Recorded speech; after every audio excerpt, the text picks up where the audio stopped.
in the forest, in the mountains. Beautiful weather, no mosquitoes. Not too bad. Today we have a New Holland blue tractor, 2001 year model. Very nice machine when it runs, but this tractor has a problem. Engine doesn't turn over. Yeah, doesn't turn 360 degrees. It has a mechanical issue. On the clock we only have 6,341 hours. Yeah, still pretty low hours. TC45. 45 means this engine produces 45 horses. This is a gear type model. D45D means it's hydrostatic. We have a classic tractor with a classic standard gear transmission, clutch as usual, way we like it. And as you can see, front loader, front bucket was removed to move the tractor around. As usual, first we always confirm the issue. Yeah, to get access to the crankshaft pulley, we have to lift the hood. To lift the hood, we have to remove this chain. There's a camel lock and chain holding this front loader attachment up because there's no hydraulic power anymore, and to move the tractor around they had to take a bucket off, lifted it up. Yeah, let's take this chain off, pop the hood, and go with a wrench and socket and try to crank it over, see how many degrees we actually can get. Yeah. All right, let's make a hood free and pop it up. Just before we'll do that, let's lift our front loader and put it in injections. Let's pull the spin out, set it higher, a little bit like that, slide it over.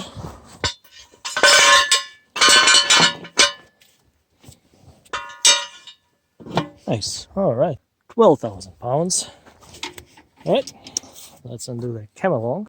Righty loosey. Let's switch to go loose and take a tension off. Simple as that. All right.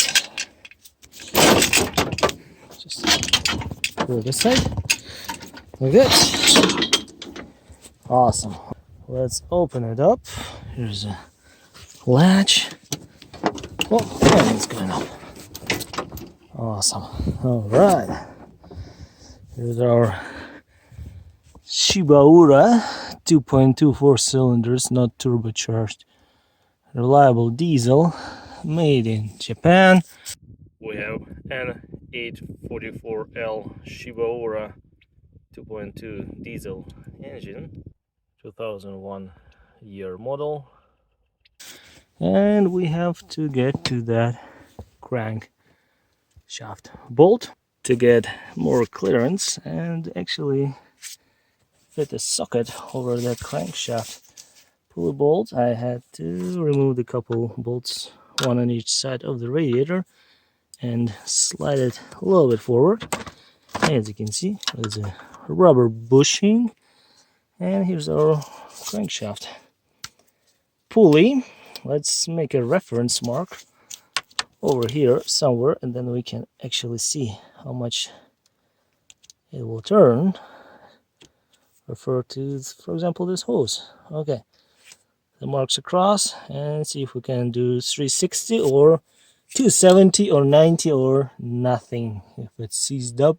Camera is rolling. I have my big socket. By the way, this is 1.5 inch imperial, but it fits just perfect. All right, here's the marks. Let's go clockwise first. All right, and try to go clockwise. And 1, 2, 3, 4. Oh, stopped. Not going any further. Let's try to back up, going counterclockwise, and see how far we can go that way. 1, 2, to... Oh. Slipped off. I know. This is half-inch. Half-inch drive, and I have it. Okay.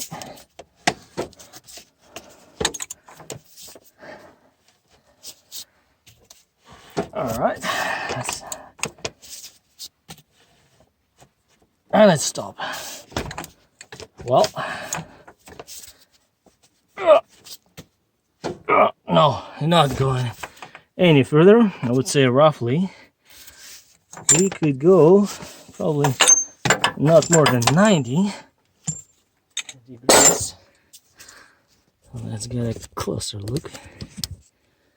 There's our mark, and it's offset now, and for reference, and it went probably 45 one way, 45 another way, roughly, and yeah, not more than 90.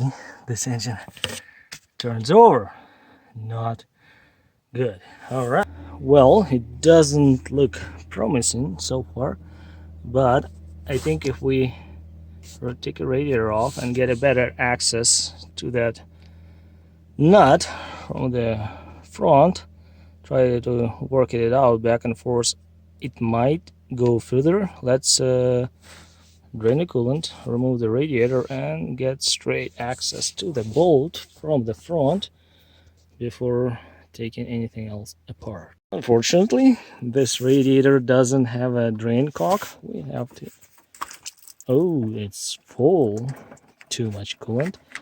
All right, lots.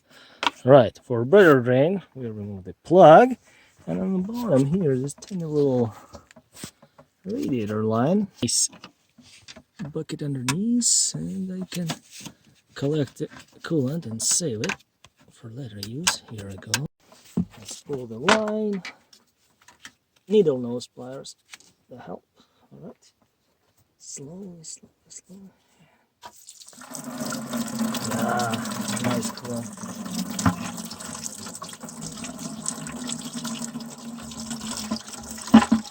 Running over the front axle, straight into the tail. Yep. Let it drain.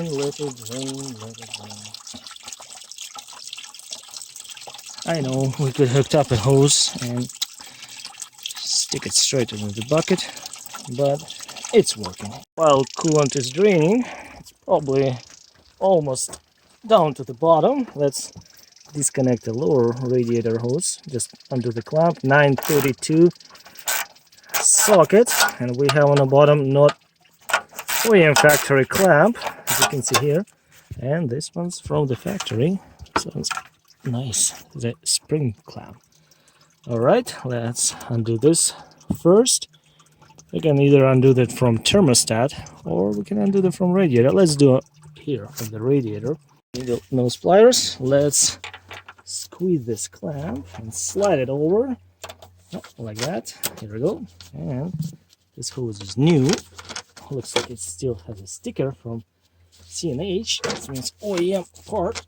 And all right, they like to get glued together. Tiny, small, flat screwdriver. Just pry it a little bit. Careful not to scratch, just enough to break the seal. And pry it up, try to wiggle. Yeah, and sometimes it's getting married. Get a little lube underneath to get this hose loose. Oh yeah, baby. No way. Look at that rust. Here I go. Nice. I'll tilt it up. Make sure shouldn't be any coolant. Oh, we tore the sticker. No. It was stopped.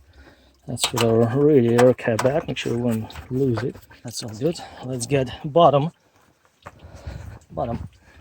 hose removed. Yeah, they glued, of course. Let's try to break loose this, I don't know, as usual, it's not cooperating. Go back more, slide it over, see if it will come out. No, carefully.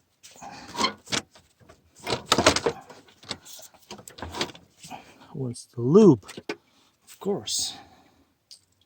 Here we go. Lubricant is our best friend. Oh yeah, here we go. This one, I have some coolant. Nope, we're drained. Stick it aside. We're ready to pull the radiator out. Okay, let's get this thing on the way. Yeah, awesome. All right, here's a shroud. Now we have a better access to our crankshaft pulley. Where's the big nut? And we'll try to work it out and go back and forth and see how far we'll be able to turn. I hope 270, not 360. We'll know in seconds. Okay. All right, we have almost 3 gallons of coolant. Safe, we'll filtrate it. Checked how good it is, but for now we'll put it away like that. Okay. Our gear shifter is in neutral, confirmed. Our forward reverse directional shifter is in neutral, and over here power range. This is low, medium, high. Okay. Neutral. Okay, everything's in neutral. Beautiful. Okay, piece of cake. Right, I have my big socket and extension, of course. Let's try to turn with more leverage. Definitely is not happy.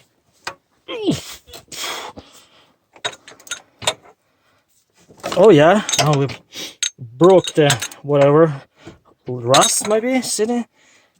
Now it's dead stop. Okay, listen. Turn back. Easy, easy, easy. And it's done, not going. And by the way, transmission is in neutral. That's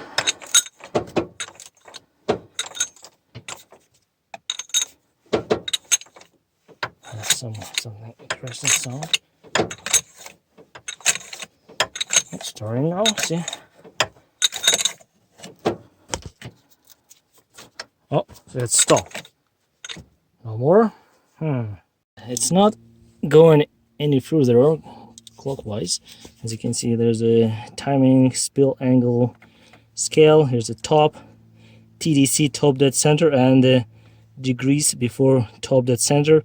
Normally you set up a pump spill angle around 17 degrees, and I'm not sure where we're at right now, but let's just make a reference mark, for example, across just in parallel to the frame, and see how far this mark can travel all the way back, and that will be our reference point, and we'll see exactly, not exactly, probably roughly close enough, how many degrees. All right, let's just keep turning.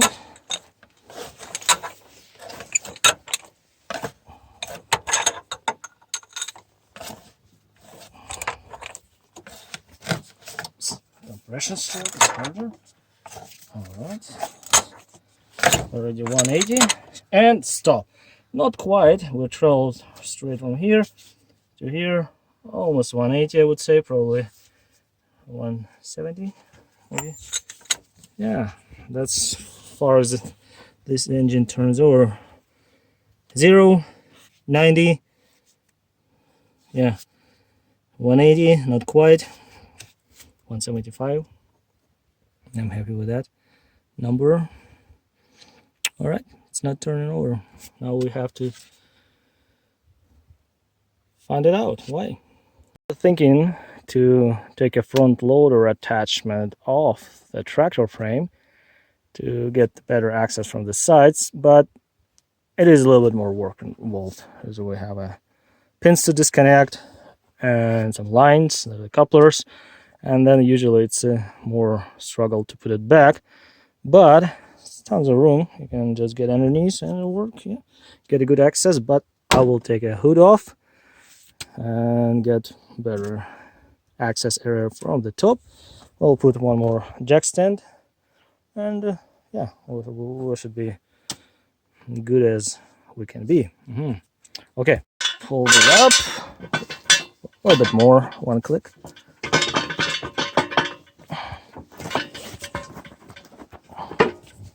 Yeah, that's good. Safe. Let's put a locker in. Same way on another side. Oh. Awesome. Oh. That's better. All right. Before taking any fasteners off, I have my electrical connector disconnected, and now we'll just undo 1, 2, 3, 4 bolts. Leave that hood bracket underneath, and it's actually attaches to the another bracket, and it's all deep in. Just take all this fiberglass off and yeah, go from there. 10mm socket, and here we go. All right, let's save this bolt. Okay, that's why we needed to unhook the wire. Right, let's do the lift. Lift it up, move it this way. Awesome. Tractor is getting lighter. Next, I'm going to remove the air cleaner housing, power steering reservoir, those related brackets to get access to the valve cover. Okay, let's get those ones removed. Such a beautiful spring day, nice and warm, not cooking hot, no wind, no rain, no snow, and we're working outside. It's a pleasure. Okay, let's get back to the tractor work, and yeah. All right, what I did, I removed my cooling fan, just easy to lean over the engine, make sure it won't break it. I removed my air filter housing. There's just a bunch of bolts and bracket. Removed a couple bolts for the power steering reservoir bracket. Just put it aside, then disconnect the hoses. And I was thinking this part will come out separately, but it's not. It's actually one piece. It's going under the steering. I will show you just in a minute. And to get a little bit more extra room at the top, I removed 1, 2, 3, 4, 5, 6, 7 bolts, pried the dash up. Now I have better access from the top. It's not covering up. Over here, I sprayed with a penetrating oil my exhaust muffler bolts, so they're soaking. And yeah, I think at some point we will need to remove the muffler. All right, okay, remove this one away, and here's the problem. This tractor was in a flood, or it got hydrolocked, and yeah, that's what's happened. It's corrosion, rust. Rust is crusty, so everything's just getting green every single day. Look at those relays, all connectors, everything's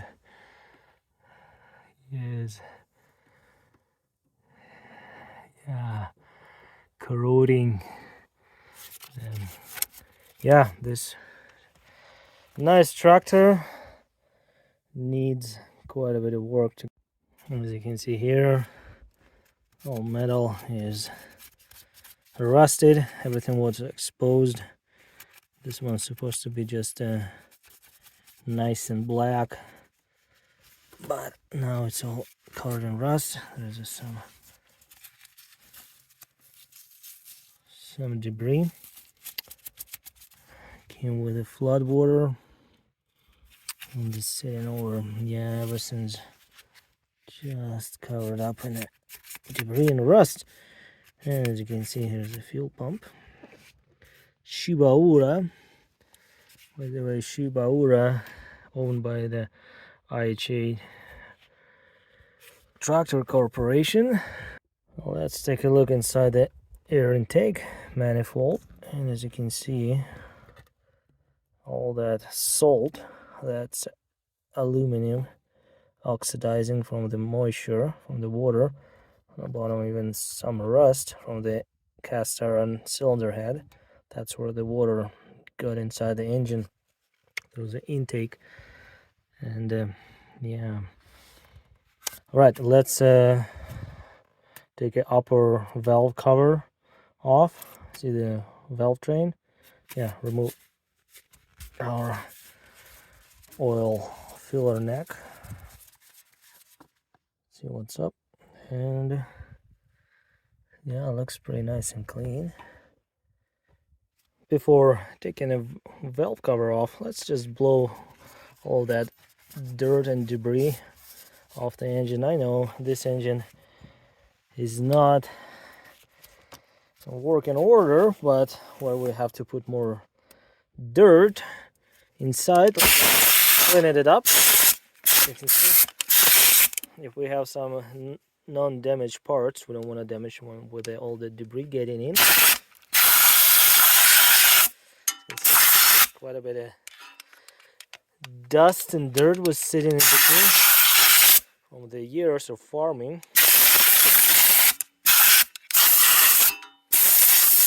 Alright, looks pretty good to me.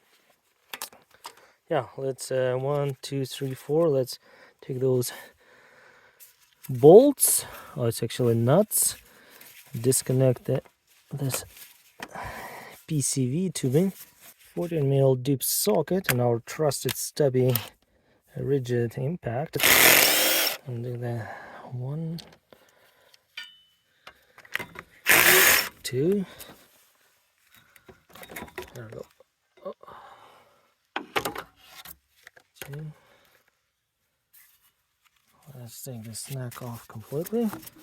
We've blown everything out. Magnetic tray, of course. Oh, too tight. Not enough clearance. Too short. That's what it is. Let's use a shorter extension and a sweet spot. All right. And we have one more on the very back. The manufacturer even made a slot and a bracket to get to the nut. Fantastic. All right. Let's lift the cover. Wiggle it up. I don't have holes here. We'll just cut it off with this pipe. Okay, I'll just kind of replace it later. All right, that's better. Let's lift it up. Remove it. Valve cover, aka rocker cover, is removed, and let's do our visual inspection. I'll turn my flasher on and see if we have any damaged valve train parts. Here's the rocker arms. We have 4 cylinders, 2 valves per cylinder, intake, exhaust, and so on. Yeah, surprisingly, not much rust and corrosion, almost nothing, which is good. And let's do the check and visual inspection from the front. This valve is closed. A little bit too much valve lash, but I don't see any issues with the rocker arm. Spring is in place, cap is in place, and it's too early to tell if we have any bent push rods. We'll get to that later. Our first cylinder exhaust valve is aligned with the exhaust port, and it's open, and I can feel lots of pressure on it, probably partially open. Here's our second cylinder intake. It's under the pressure, it's open, and yeah, okay. Let's move to the exhaust. As I can see, it's closed. A little bit of play. Nothing wrong with the rocker arm. Everything's nice. Here's our exhaust valve for cylinder number 2. It's closed. Have a little bit of play, and the valve lash is good. That's how you adjust the valve clearance. Crack the locker nut, put your shim gauge, and adjust the required specs. Okay, intake cylinder number 3.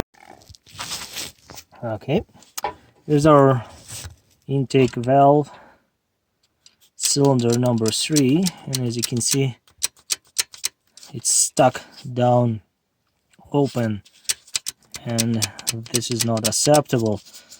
And as you can see, there's a cap is in place, and the spring is compressed, and most likely water got inside, and this valve stemp got bent. That's what it is. And over here, number 4 intake, I have some play. The valve is closed, and this one's closed as well. This is our suspect intake valve cylinder number 3. Yeah, let's push the rocker arm out of the way and catch the push rod. It could be bent from the hydrolock, and okay, here we go. Oh, come on. All right, here we go. Here's the push rod from the cylinder number 3 intake, and push rod has just a regular wear and tear. It's not bent, as you can see. Looks just fine. We have a camshaft right down below, and it's a push rod engine. It pushes from the lobe, pushes on a push rod, and push rod transfer the linear energy to the rocker arm. A rocker arm pushes on a spring, and it opens the valve, and when lobe is away from the push rod, spring closes the valve back. Alright, our push rod is okay. Let's put it back. Well, we know we have a problem with the cylinder number 3 intake valve. We have to keep digging deeper. I'm going to remove the cylinder head. We have to do it to get a valve out and see how extensive our damage. One good thing, the valve didn't drop inside the cylinder. That could happen and cause the block damage, which could be more expensive. We might just end up with restoring the cylinder heads, replacing broken components, just machine, put a new gasket, new bolts. I hope it will be that easy. I'm going to remove the muffler, disconnect the high pressure fuel injection lines, undo this temperature sensor connector, oil line connector. There's a oil line to the rocker arm shaft, and yeah, I hope those exhaust bolts will come out. I'm not going to disconnect the manifold from the head, just will remove the muffler. I already have those bolts soaked, and yeah, we'll remove this bottom intake manifold, or this plenum, and yeah. All right, I will spray more penetrating oil on those muffler bolts. I hope that will come out, and meanwhile I'm going to remove the upper plenum manifold. There's a bunch of bolts around. I'm going to use 10mm socket. Yeah, let's remove that because we have to get access to the cylinder head bolts. All right, 8 plenum manifold bolts are removed. Here's just one more, couple of threads, and here we go. All right, planium is going to the side. Let me put the bolts in a tray. Sure won't lose it. Quite a bit of rust and corrosion. Let's remove the lower intake. Here we go. Nice and easy. And yeah, now we have access to our cylinder head bolts. Yeah, it's all was under the water. All right, upper and lower intake manifolds are removed. Now we can do the visual inspection by looking inside the intake ports and see our valves. Yeah, let's turn the flasher on. Okay, and zoom it in best as we can. Okay, cylinder number 1 intake. What do we have? Some rusty spot and a valve. Doesn't look broken to me. It's hard to get an angle. Oh, here we go. Yeah, it's not broken so far. I can see. Okay, beautiful, good zoom, nice focus. Okay, yeah, number 1, just a little rusty spot where the moisture was sitting and corroded cast iron head. Okay, let's move to the number 2 intake and see what we have here. And there's lots of scaling, flake, and rust. And for this angle, let's see, focus. To me, looks like it's bent. Let's just turn. Could be even snapped a little bit to the side, but hard to tell from the angle. Looks like it's broken. Number 2. Lots of rust. Yeah, those rust flakes. Yeah, carbon buildup. Yeah, there's where the moisture was sitting. Possibly could be broken, but not 100%, but probably. Let's go to number 3 intake. As you can see, lots of flaky rust and could be bent too. Looking from the angle, hard to tell, but it's not snapped, it's not broken. Number 3, that's where the moisture got in. See that rust? The water flood. Okay, here's the number 4. Some carbon buildup, a little bit of rust. Yeah, doesn't look broken from this angle. Probably not. I think we possibly might have number 2. Number 2 intake valve broken, but not 100%. Most likely our exhaust valve on a cylinder number 3. Definitely the concern. To get access to the rest of the cylinder head bolts, we have to remove our valve train, rocker arm shaft, and bottom of that valve cover. There's a 1, 2, 3, 4 nuts, and 1, 2, 2 10mm bolts. Undo the oil line and the coolant temperature sensor, and this should all come out as one piece. Yeah, let's do that. Let's disconnect our temperature sensor. There's just a Phillips screw, crack it loose, and it will come out like that. Nice. Put it aside, tighten it up. Let's take this gasket off. Here we go. 13 mil. Let's remove the oil line. There's a bunch of bolt fittings. Crack it loose. Hold the line. It wants to spin. Alright, let's undo this guy. Make sure we won't lose those washers. Just put them together and screw it back. Like that. Nice. Okay, we can just slide it over. Here we go. Alright. 2 10mm bolts to remove. Alright, one on the very back. Nice. Always hope it won't snap, but you never know. Try to go by feeling. 17mm deep socket, and I'm going to use my 3/8 ratchet with a long handle. Screw is loose. That's pretty tight. And the last one. Alright, I hope I can spin it by hand now.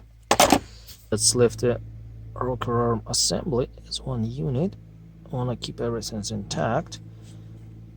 And we'll sort everything in different bags. Let's just take it up like that. We're not removing rocker arms, just lift it as one piece. Here we go. It's coming out. It's just on the threads. Alright. So, good. Yeah.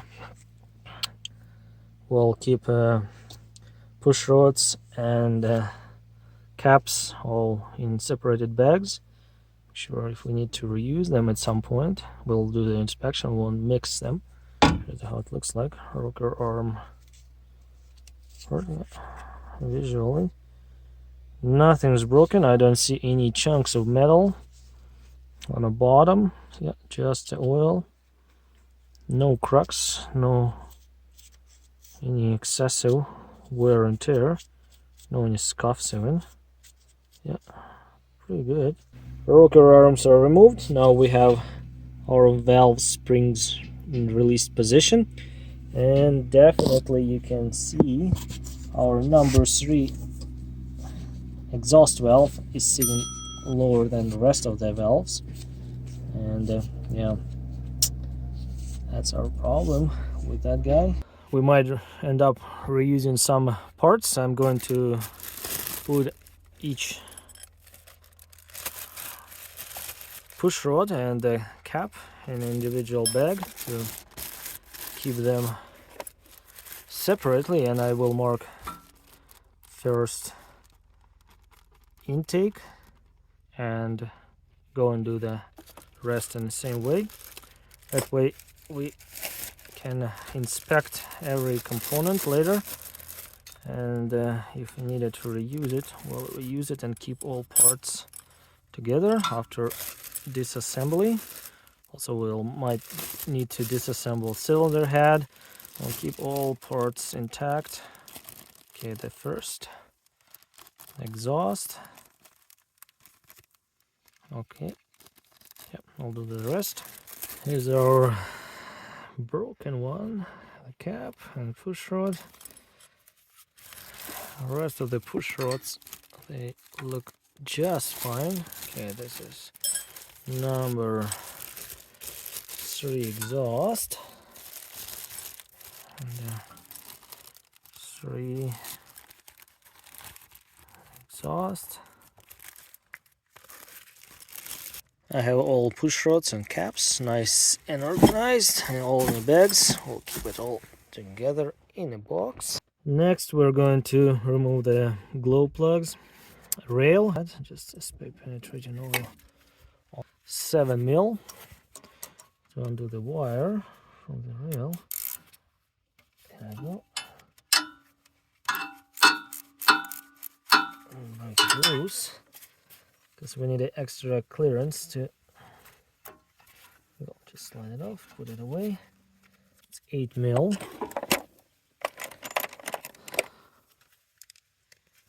Just 1, 2, 3, and 4. There we go. Okay, let's take the rail off, slide it like that. Yeah. Put it away in a box. 17mm. Let's remove the high pressure fuel rail from the injectors and from the pump. I have a high pressure fuel line disconnected from the injectors, and we see the fuel. There's the last line to disconnect from the fuel injection pump. Here we go. And we're going to remove the fuel rail assembly as one piece.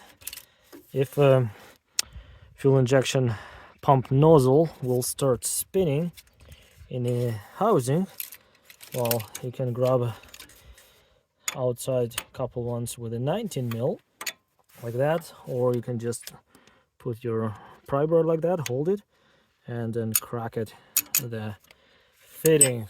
Otherwise, this fuel injector nozzle at the pump will turn with the gasket. Okay, there's a fuel rail, there's one assembly, all removed.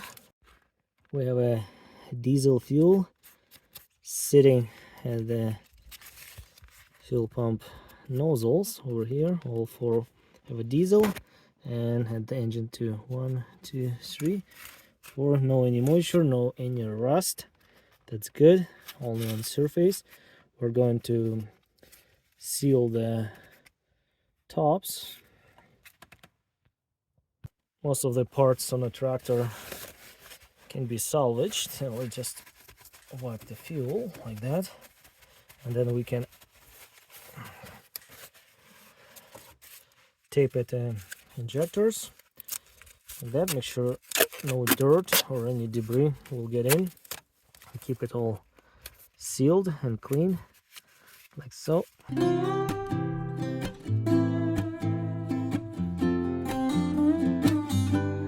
Here's a little hose from the thermostat housing back to the pump.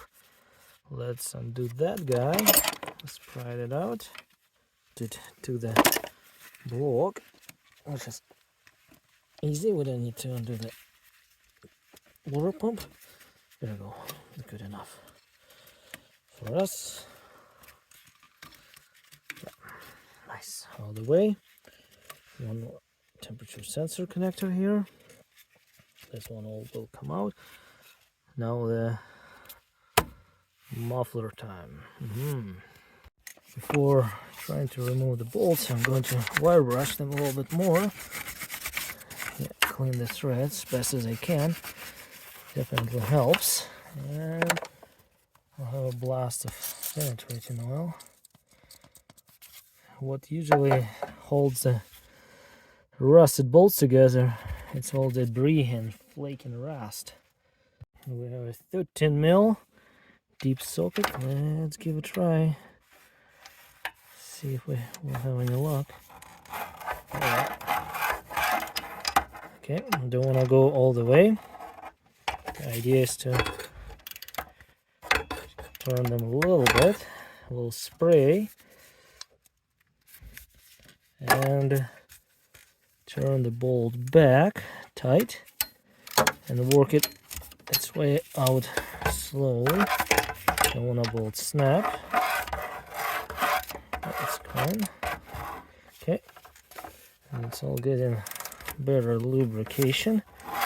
And yeah, I will go back and forth with the bolt, make sure it won't get too much resistance, and yeah, I'll go one by one. Slowly going back and forth with the threads, I was able to remove 2 bolts and 2 nuts. There's a couple studs.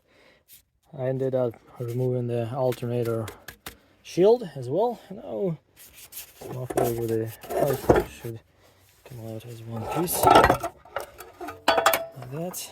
Nice.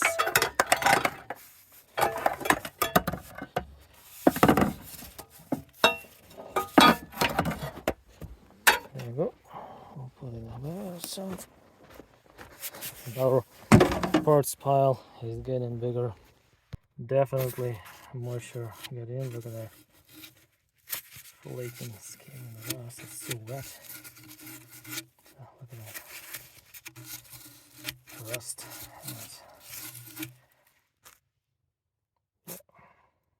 Easy 19 mil wrench to remove the fuel injector's return line. It's tight as usual. Crack them loose and spin it all the way. We'll put those nuts on the injectors after we remove all 4. The line will come out, and then we'll undo the injectors as well. Yeah, if this video is helpful, educational, please put a thumbs up. And if you have any questions, comments, critics, suggestions, put everything down in the comment section below under the video. Will be interesting. All right, last nut came out. Let's pull the return line like that. Here we go. Here's the copper washers underneath. And you can see some rust on them, probably from moisture, but we'll check it out later. Some oxidation. 22 mil wrench. I just turn injectors loose. They're pretty tight. All right, here we go. Then they will come out. Nice. And one more at the very back, number 4.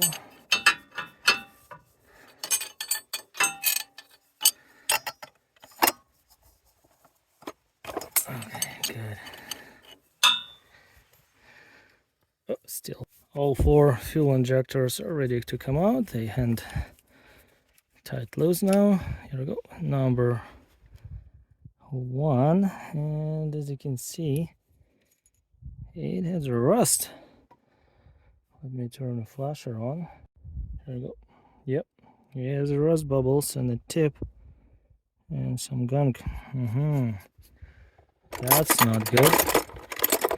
The rusted injectors. Okay, we'll put a number 1. We'll do detailed inspection later. Have a nice clean bin for them to put it out. And same way I do the rest. There's a copper washers there. What about this guy? Yeah, a little bit of debris, some rust bubbles. Number 2. Let's put number 2 here. Right, put this nut back. Bin. Number 3. See, yeah, those injectors definitely will need to be replaced. Oh yeah, look at that rust on the tip. Just wipe it a little bit. This is number 3. All right, they're not very expensive. OEM ones are under $100, like $70, something like that. Here we go. Number 4. Oh, look at that. All rust. And copper washer came out even with the injector. Okay, this is number 4. Here we go. Injectors are removed. All 4. Here we go. We're going to remove the glow plugs. Might as well. It's easy to do now. Glow plugs were replaced, I think, a couple years ago, as far as I know. Yeah. 12 mil socket. They should come out pretty easy. They're not original, from 2001. All right. Yeah, not too bad. Yeah, just break them loose and take them out. Yeah, if they're rusted and there has been any cast iron head for too long, I have a video how to safely remove the glow plugs on 440, which is pretty much the same way as you do on any other engine. When you have old 30 years old rusted glow plugs, come on. Out by hand. Okay, number 1. What do we see? Some carbon build up. Still probably good glow plugs. Well, we'll test them. Careful with the ceramic element, make sure don't get damaged. Just put them in a tray. Number 2. See the moisture on the tip? The moisture, yeah, they're wet. Okay, number 2. Come on. The rust. Ooh. Yeah, see the threads are off. Get a little bit of penetration oil in it. Yeah, rust is not our good friend.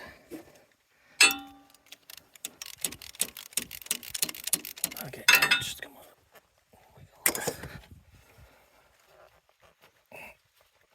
Come on. Oof. This is number 3. It's just a problem. Okay. Let me get a channel lock. Kind of heavy duty stuff. See if I can get it out. Oh, come on. Oh my goodness, that was tight. And I see the rust on the tip. As expected, this is number 3. Was sitting there tight. Okay, number 4. Come out, please. Don't want to fight with you. Ah, here we go. Nice. Yeah, there's no moisture on this one. Just kind of, yeah, debris. Just oxidation or something. No rust. Number 4. Okay. All right. All 4 glow plugs are removed. Injectors are removed. Finally, we got to the cylinder head bolts. We're ready to remove them.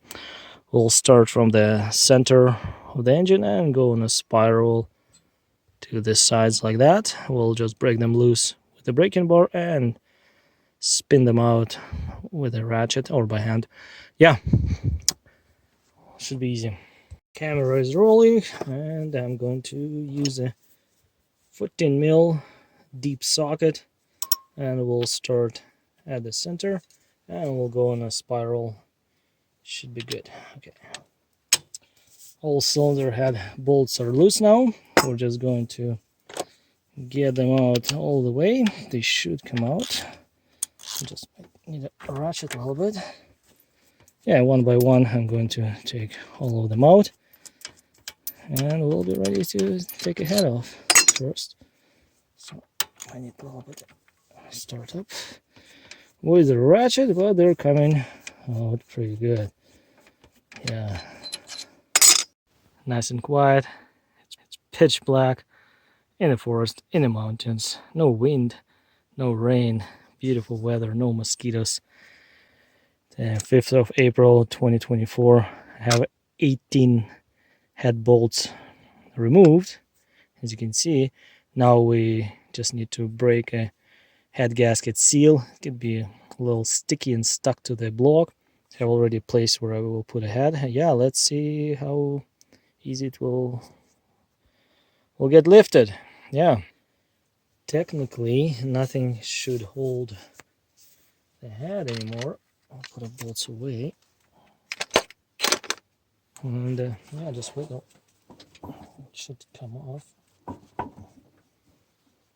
Just give a little whack.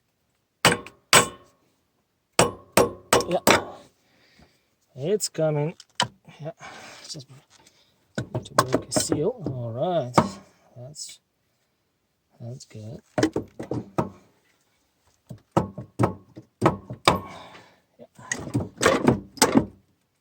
Yeah, she's off.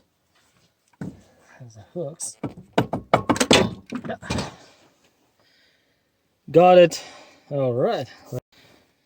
Final lift. Should get it completely removed. So let's just grab it. There we go. All right. Let's flip it over. Ooh. What do we have here? Here we go, cylinder number 4. Not that wet. Well, lots of carbon sitting on the top, some rust.